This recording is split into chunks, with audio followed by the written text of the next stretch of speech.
आप देख रहे हैं झारखंड सवेरा यूट्यूब न्यूज चैनल। गढ़वा शहर के बीच से बहने वाली दानरो नदी में गुरुवार की रात 9 बजे अचानक आई बाढ़ ने पूरे इलाके में भय और चिंता का माहौल पैदा कर दिया।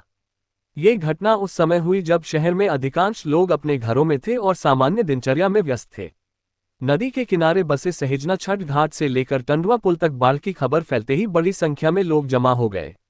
वे इस अप्रत्याशित घटना को देखकर स्तब्ध रह गए। सहेजना निवासी और सेवानिवृत्त फौजी अजय तिवारी ने इस स्थिति पर रोशनी डालते हुए बताया कि दानरो नदी में पिछले 4 सालों में इतना पानी कभी नहीं आया था। यह नदी सामान्यतः सूखी रहती है या इसमें बहुत कम पानी बहता है। इस वजह से लोग अपने मवेशियों को नदी के किनारे खुले में बांध देते थे, यह मानते हुए कि नदी में पानी आने की कोई संभावना नहीं है। लेकिन इस बार अचानक आई बाढ़ ने सबको चौंका दिया और इस अप्रत्याशित घटना का सबसे दुखद परिणाम ये रहा कि एक गाय की जान चली गई। ये घटना न केवल एक चेतावनी है बल्कि यह भी दिखाती है कि प्रकृति कितनी अनिश्चित और अप्रत्याशित हो सकती है।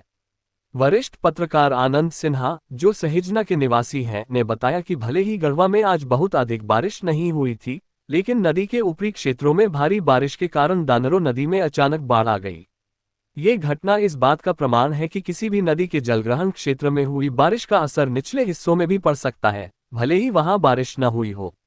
श्री सिन्हा ने कहा कि स्थानीय निवासियों को इस तरह की अप्रत्याशित घटनाओं के लिए हमेशा सतर्क रहना चाहिए और मवेशियों या अन्य महत्वपूर्ण संपत्तियों को नदी के किनारे न छोड़ने की सलाह दी।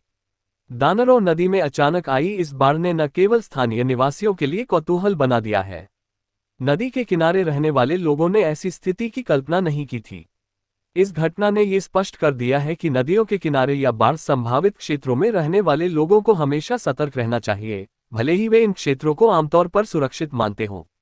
इसके अलावा स्थानीय निवासियों को इस तरह की आपदाओं के प्रति जागरूक करने और उनके लिए सुरक्षा उपायों को लागू करने की जरूरत है। इस बाढ़ की घटना से यह स्पष्ट है कि भले ही किसी क्षेत्र में सीधी बारिश न हो रही हो, लेकिन नदी के जलग्रहण क्षेत्रों में हुई बारिश का असर दूरदराज के इलाकों में भी हो सकता है। इस प्रकार की प्राकृतिक घटनाएं हमें याद दिलाती हैं कि हमें हमेशा सतर्क रहना चाहिए और प्रकृति के सामने कभी भी लापरवाही नहीं बरतनी चाहिए।